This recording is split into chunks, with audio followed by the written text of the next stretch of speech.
Hello दोस्तों, आपका स्वागत है हमारे YouTube channel Ali education issue में। तो आज हम लोग देखेंगे ग्लोब और अक्षांश और देशांतर रेखाओं का प्रैक्टिस सेट नंबर 1 है। तो देख लेते हैं हम लोग फटाफट क्वेश्चन दिया हुआ है आपके सामने कि भूमध्य रेखा से उत्तर या दक्षिण किसी दिए गए स्थान की कोणीय दूरी क्या कहलाती है। तो देखिए हम लोग एकदम अच्छे से इसको समझते हुए चलेंगे। देखिए ये आपका हो गया एक प्रकार से ग्लोब मान लेते हैं, ठीक है, या पृथ्वी उसको मान लेते हैं। और यहाँ पर ये जो रेखा होती है बीच में, इसको हम लोग कहते हैं विषुवत रेखा, ठीक है। ये विषुवत रेखा होती है जो कि इसे भूमध्य मंडल भी कहते हैं इसे, ठीक है, भूमध्य मंडल भी इसे कहते हैं। ये 0 डिग्री होती है, ठीक है। तो दिया हुआ है कि भूमध्य रेखा से उत्तर, मतलब ये आपका उत्तर हो गया और यहाँ पर आपका दक्षिण हो गया। ये आपका पश्चिम होता है और ये आपका होता है पूर्व होता है ना। तो इसकी कोणीय दूरी क्या कहलाती है? ये जो दूरी होती है इसको हम लोग क्या कहते हैं? तो देखिए आप लोगों को पता होना चाहिए कि ये मान लेते हैं पृथ्वी है, ठीक है। तो ये विषुवत रेखा हो गई। तो भूमध्य रेखा के समानांतर, ठीक है, इस तरीके से जो जाती है रेखाएं, उसे हम लोग कहते हैं, ये अक्षांश कहते हैं, ठीक है। तो कोणीय दूरी दिया हुआ है तो कोणीय दूरी क्या हो जाएगी? अक्षांश हो जाएगी। तो ये ऑप्शन में देख लेते हैं। पहला दिया है प्रधान देशांतर, देशांतर, अक्षांश और इनमें से कोई नहीं। तो आपका सही जवाब हो जाएगा अक्षांश हो जाएगा, ठीक है। तो यहाँ पर सही करेक्ट आंसर हो गया आपका। क्वेश्चन नंबर 2 की तरफ चलते हैं। और क्वेश्चन नंबर 2 आपके सामने दिया हुआ है कि निम्नलिखित में से कौन सा बृहत वृत्त, जिसे ग्रेट सर्कल का नाम देते हैं या ग्रेट सर्कल का उदाहरण है। ये आपके सामने ऑप्शन दिया हुआ है। कर्क रेखा, मकर रेखा, भूमध्य रेखा और आर्कटिक रेखा। ये आपके सामने चारों ऑप्शन दिया हुआ है। तो आपका सही जवाब हो जाएगा भूमध्य रेखा, ठीक है। अब देख लेते हैं भूमध्य रेखा कैसे होगा। ये आपका मान लेते हैं, ये सही मान लेते हैं, ये मान लेते हैं ये पृथ्वी है, ठीक है ना। तो सबसे ज़्यादा जो है सर्कल कहाँ पर बन रहा है? ये ग्रेट सर्कल का नाम दे रहा है ना। तो ग्रेट सर्कल कहाँ बनेगा? सबसे बड़ा बृहत मीन्स बड़ा होता है, तो सबसे ज़्यादा तो यहीं पर बनेगा, है ना। क्योंकि यहाँ पर कुछ जाते हुए अगर उत्तर के ऊपर जाते हैं तो नीचे देखिए यहाँ पर कुछ इसकी लंबाई कम होती जाती है और नीचे भी अगर जाते रहेंगे अगर, तो यहाँ भी आपकी कम हो जाएगी। तो इस तरीके से हम लोग देख लेते हैं फिर से।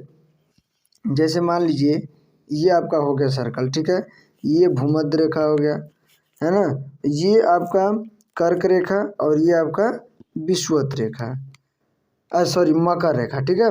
ये आपका विषुवत रेखा, मकर रेखा और ये कर्क रेखा है, ठीक है। तो देखिए सबसे ज़्यादा बड़ा सर्कल कहाँ बन रहा है? यहाँ पर बन रहा है पृथ्वी के भूमंडल पर, है ना, बीच में। तो ये आपका यहाँ पर ग्रेट सर्कल के नाम से इसको जानते हैं हम लोग, क्योंकि यहाँ पर जाते जाते ऊपर में जाएंगे तो कर्क रेखा की दूरी जो है कम होती जाएगी और यहाँ पर भी मकर रेखा की दूरी कम होती जाएगी, ठीक है। तो बढ़ते हैं अगले प्रश्न की तरफ। अगला प्रश्न दिया हुआ है कि ट्रॉपिक ऑफ कैंसर निम्न में से क्या है? ये आपके सामने प्रश्न दिया हुआ है। ट्रॉपिक ऑफ कैंसर, देखिए इसका हिंदी जो होता है कर्क रेखा होता है, ठीक है। इसका जो हिंदी होता है ट्रॉपिक ऑफ कैंसर, इसको हिंदी में कर्क रेखा कहते हैं। तो आपके सामने ऑप्शन दिया हुआ है। ऑप्शन नंबर ए, एक प्रकार की रक्त संबंधी बीमारी है, कैंसर की रोकथाम का एक वैज्ञानिक उपकरण है और ये 23.5 डिग्री उत्तरी अक्षांश रेखा है और 23.5 डिग्री दक्षिणी अक्षांश रेखा है। देखिए ये तो आपका रक्त संबंधी होगा नहीं, और कैंसर यहाँ पर इसको ये कैंसर जान करके इसको मत लगा दें आप लोग, ठीक है। तो ये दूसरा ऑप्शन भी खत्म हो जाएगा। मैंने बोला अभी कि ये कर्क रेखा होता है। तो देखिए कर्क रेखा जो होता है ये आपका ये विषुवत रेखा हो गया, ठीक है। ये देखिए आपका ये आपका विषुवत रेखा हो गया, ये आपका मकर रेखा, और ये आपका हो जाएगा कर्क रेखा, ठीक है। तो कर्क रेखा जो होता है 23.5 डिग्री उत्तरी अक्षांश हो जाएगा, तो ये उत्तर में है, ठीक है, ये उत्तर में है, तो आपका हो जाएगा 23.5 डिग्री उत्तरी अक्षांश। इसे हम लोग 23.5 डिग्री उत्तरी अक्षांश भी कहते हैं। तो इसका हिंदी में हो जाएगा कर्क रेखा और इंग्लिश में हो जाएगा ट्रॉपिक ऑफ कैंसर। बढ़ते हैं अगले प्रश्न की तरफ। अगला प्रश्न दिया हुआ है कि ध्रुवों की तरफ जाने पर अक्षांश रेखाओं के व्यास की प्रकृति कैसी होती है। देखिए मैंने अभी अभी पिछले क्वेश्चन में मैंने आप लोगों को बताया था कि इसको हम लोग अच्छे से पहले समझ लेते हैं। देखिए ये आपका हो जाएगा, ये मान लेते हैं पृथ्वी का हो गया, ठीक है ना, ये ग्लोब है एक प्रकार से, और ये आपका हो गया विषुवत रेखा, ठीक है, ये विषुवत रेखा। और बोल रहा है कि ध्रुवों की तरफ जाने पर, मतलब ये आपका देखिए ये उत्तरी ध्रुव है, इसको हम लोग उत्तरी ध्रुव कहते हैं, ठीक है, और ये आपका नीचे में हो जाएगा दक्षिणी ध्रुव, ये आपका ये मान लेते हैं आपका, ऐसे हम लोग देखते हैं, ठीक है। और यहाँ से हम लोग एक लाइन ले लेते हैं, ये आपका विषुवत रेखा हो गया, और ये आपका कर्क रेखा, और ये आपका मकर रेखा। ये आपका ऊपर में होता है उत्तरी ध्रुव, ठीक है, और नीचे में आपका होता है दक्षिणी ध्रुव। अब देखिए क्वेश्चन क्या दिया हुआ है कि क्वेश्चन दिया हुआ है कि ध्रुवों की तरफ जाने पर अक्षांश रेखाओं का या तो आप उत्तरी ध्रुव में चले जाइए, ठीक है, या तो आप दक्षिणी ध्रुव में चले जाइए। तो या तो आप उत्तरी ध्रुव में जाएंगे या तो आप दक्षिणी ध्रुव में जाएंगे।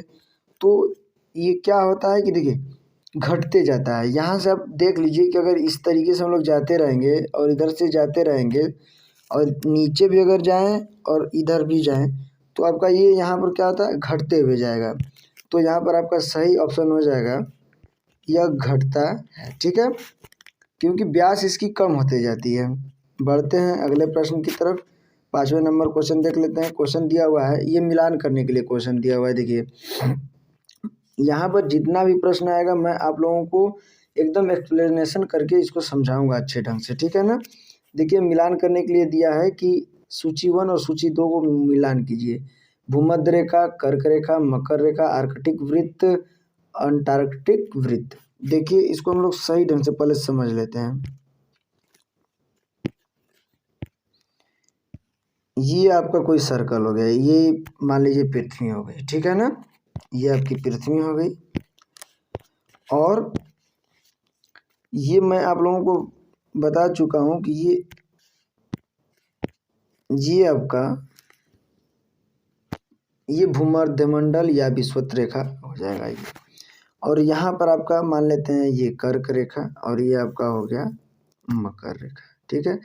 तो आप लोगों को याद होना चाहिए कि जो भूमध्य रेखा होती है वो 0 डिग्री होती है, ठीक है।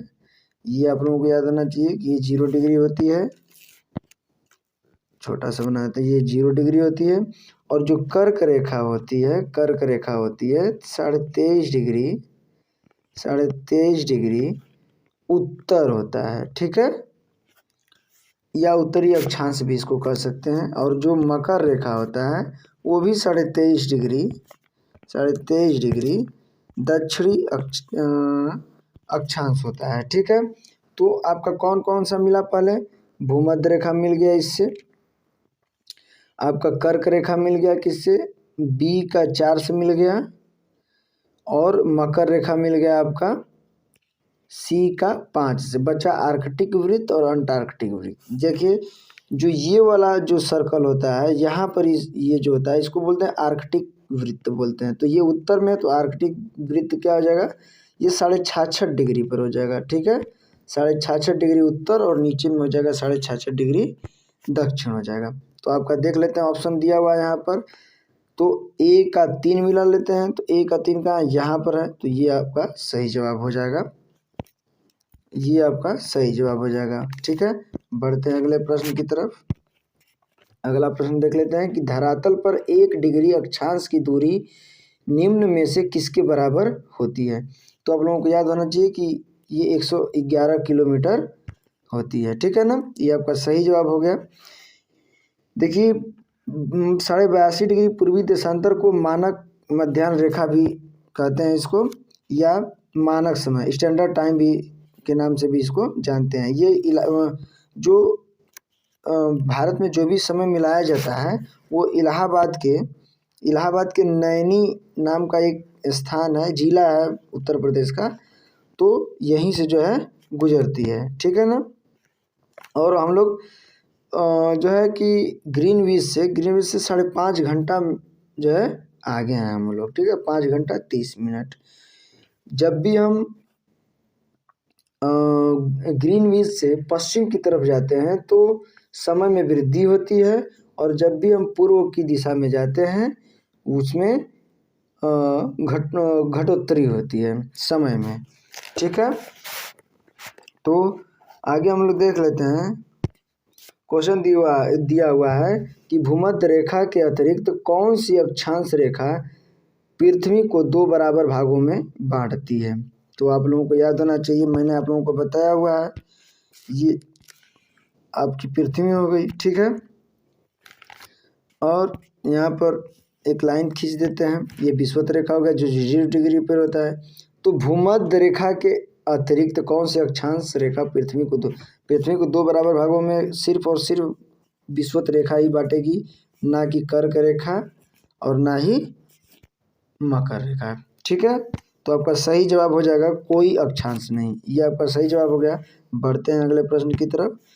अगला प्रश्न दिया है कि मकर रेखा अथवा 231 डिग्री दक्षिणी अक्षांश वृत्त निम्नलिखित में से कहाँ से गुजरती है। तो यह आप लोगों के सामने ऑप्शन दिया हुआ है, जिम्बाब्वे, मालागासी, भारत, ग्रीनलैंड। तो आपका सही जवाब हो जाएगा मालागासी। ठीक है, ये 26 डिग्री 22 मिनट दक्षिणी अक्षांश पर है स्थित है। ठीक है, बढ़ते हैं अगले प्रश्न की तरफ। दिया हुआ है कि वह काल्पनिक रेखा जो पृथ्वी को 2 बराबर भागों में बांटती है क्या कहलाती है। देखिए ये सब रिपीटेड प्रश्न है। ये आपकी पृथ्वी हो गई, और इसको 2 बराबर भागों में, तो 2 बराबर भागों में वो विषुवत रेखा बांटेगी, या इसको हम विषुवत रेखा बोलें। ठीक है, या इसे भूमध्य मंडल बोलें। तो आपका सही जवाब हो जाएगा भूमध्य मंडल। आखिरी प्रश्न को देखते हैं। अक्षांश भूपृष्ठ पर भूमध्य रेखा के उत्तर या दक्षिण एक बिंदु की कोणीय दूरी है जो क्या कहलाती है। क्वेश्चन देखिए ध्यान से पढ़ेंगे आप लोग तो समझ में आ जाएगा। मैंने पीछे बता दिया है कि अक्षांश भूपृष्ठ पर भूमध्य रेखा, तो इसे हम लोग, ये ऑप्शन आपके सामने दिया है कि पृथ्वी के केंद्र से मापी जाती है, भूमध्य रेखा से मापी जाती है, कर्क रेखा या मकर रेखा से मापी जाती है, ध्रुवों से मापी जाती है। तो आपका सही जवाब हो जाएगा कर्क रेखा या मकर रेखा से मापी जाती है। तो ये आपका सही जवाब हो जाएगा। और आज मैंने अक्षांश, ग्लोब का अक्षांश और देशांतर जितना भी प्रश्न बनने लायक था मैं आप लोगों को बता दिया। और ऐसे ही जितना भी भूगोल में है, वर्ल्ड का भूगोल हो या भारत का भूगोल हो, मैं सारा प्रश्न यहाँ पर आप लोगों को बहुविकल्पीय क्वेश्चन के माध्यम से आप लोगों को हल कराऊंगा। सारे प्रश्नोत्तरी जो है यहाँ पर मैं आप लोगों को बताऊंगा। अगर आप लोगों को वीडियो अच्छा लगा हो तो हमारे चैनल को सब्सक्राइब करें और शेयर करें। पर मिलते हैं अगले वीडियो में, तब तक के लिए जय हिंद जय भारत।